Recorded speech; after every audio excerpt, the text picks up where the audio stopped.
goes. This is my lovely wife Erin on video. We're going to do a walk around and review of our 2018 Toyota 4Runner TRD Off-Road. We had a lot of people on the channel ask for a walk around, so we're going to give it to you. First thing we're going to talk about is the suspension. We went with the Old Man Emu. It's a 4R210. It's a 3-inch lift. We have the soft springs in the front and the medium in the back. That's what they recommend to go with on a stock setup. If you had heavy front steel bumper and a winch or a roof rack, you definitely want to go with a heavier one. But if you're going stock, go with the soft in the front and the medium in the back.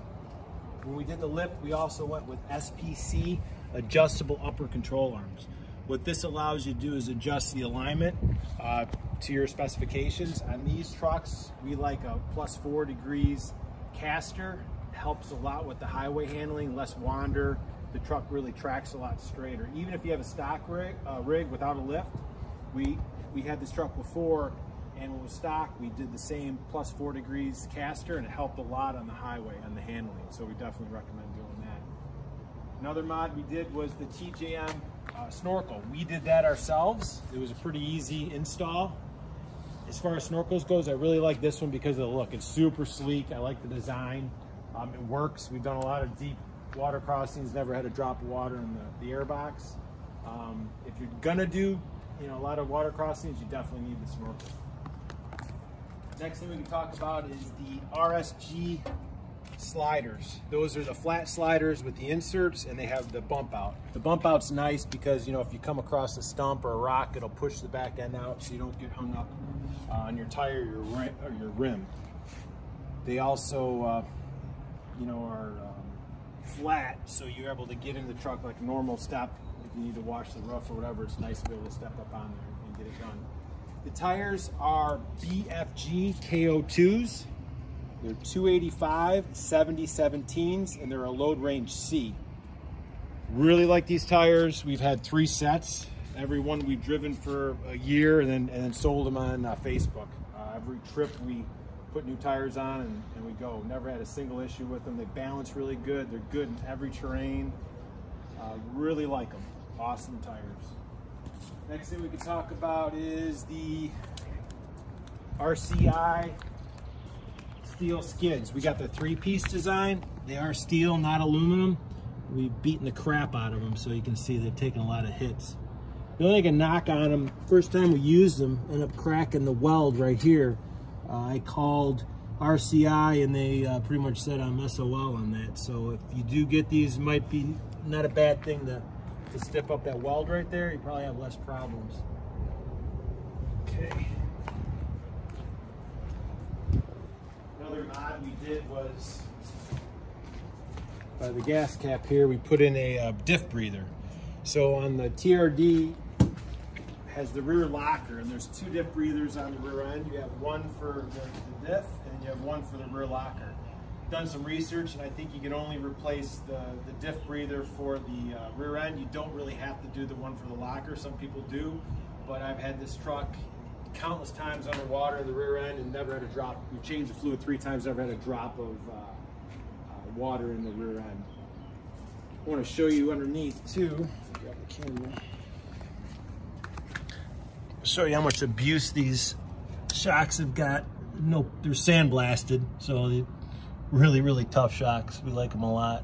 Another upgrade I'll probably do, this is the factory gas tank skid, and you can see it's taken a hammering, really beat up. I've taken it off like 3 times and pounded it back into shape, so I think I'll probably in the future go with a steel gas tank skid. There's those RCI sliders, 3-piece. Those 2 I've taken off a few times, had to bang them back into shape. They've taken a beating. But you see this gas tank, look how low that hit. Every rock kind of goes right to it. It's definitely a low spot on these 4Runners. Those are pretty much the mods we've done. Next I want to kind of go over, review the truck in general, the problems we've had, and the kind of solutions we've found. We've had 2 rear main seals fail on this truck, and both run a warranty, and Toyota paid for it, and it's a pretty expensive repair, probably about $3,000 if you take it to the dealer. The issue we found was that mud and debris was getting up into the rear main seal through the inspection hole. So our solution was to actually duct tape the inspection hole every time we go off-roading. And then when we get back, we flush out the rear main seal through the inspection. This has pretty much solved the problem. I think it's been about 35,000 miles since we had the last rear main seal done. It had a lick of problems with it, so I think that kind of cured it. The second issue we had was the lower control arm bushings failed. They literally wore out from doing all the off-roading, and we were getting a lot of clunks, loose front end, so we had those replaced. I think if they go bad again, I'll probably replace the lower control arms either with better bushings or a complete lower control arm unit. So if you are doing a lift, it might be a time you might want to upgrade those lower control arms, because that is definitely a weak leak with the 4Runner. One last issue we had was this front valance. Actually, we were going off-roading and I hit a couple water crossings and it knocked it right out, and I didn't realize I was done with the trail. It was completely missing. So we went to Toyota. They actually, believe it or not, warranted it and put a new one on. And then a year later I was off-roading and there was a dry creek bed and we actually found the old valance, so we have that in the garage for a spare. But these have these plastic retaining clips and they just basically suck. So if you get any kind of pressure to here, it busts the plastic clips loose and then it doesn't stay tight. We put bolts in, nuts, screws, anything to hold it in place, because you can see when you're doing rock climbs, this thing takes an absolute beating, and it just, if you're gonna do it, it's gonna happen. I pretty much feel that I'm gonna run this bumper till it falls off, and then maybe I'll go with a steel bumper, but till then it's holding up just fine. The rest of the truck, besides the bumpers and the scuffs, is absolutely perfect. I've had no paint work. There's not a single dent in it, and believe it or not, there's no scratches down the side. It's kind of unbelievable what we put it through and how good it still looks. Walk around to the back. Same thing here, we got a couple scuffs on the back bumper, just from the inclines. A lot of people ask this. I have the stock rear tire, and I've never taken it out of there. I don't intend to put a 285 in there. I just never have any issues with the KO2, so I'm gonna run those, you know, until I have an issue. But right now, that stock 265 is sitting there, and it actually gives a little bit of protection when you come off an incline. It kind of hits that first. We'll open up the back here. It's a TRD, so no rear seat. So we got the slide out. I like this setup. We put the seats forward when we go on trips. We put in a cushion and a sleeping bag, and we put all our stuff on this side, and then while one of us is driving, the other one's sleeping. It allows us to go really far, you know, and not have to stop. We made it all the way to Moab, we made it all the way to Colorado and back without stopping. We went straight through. When I was driving, Aaron was sleeping. When Aaron was driving, I was sleeping. And it was actually pretty comfortable. You know, we put it back here, we walk around to the inside of the car. Okay, here's the interior. This truck came with the, I guess it's vinyl interior. You can't get leather in a TRD. It's either cloth or vinyl. And I actually like it a lot. It holds up way better than leather. We jet ski a lot, and we're always soaking wet with salt water. We get in it and don't even worry about it. You know, anything mud, stains, it just wipes right up. So I really like that interior. It's held up very well. The steering wheel actually got a little bit of wear on the top. It just kind of flakes off. I'm not sure why it's doing that, but that's about the only wear on the interior. So other than that, it's really cool. Let's look under the hood.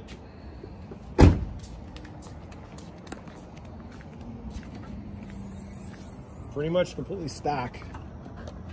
Change oil every 9,000 to 10,000 miles. We've done a couple brake jobs, replaced the battery, a few air filters, but really not much issues. You know, the 2 rear main seals, that's about it. Pretty reliable, simple truck, not a lot of issues. Oh, one last thing I want to talk about is KDSS. We do not have KDSS on this truck, and if you do have KDSS, make sure if you order skids or sliders that you tell them that, because they do have to be a little bit different to fit that system.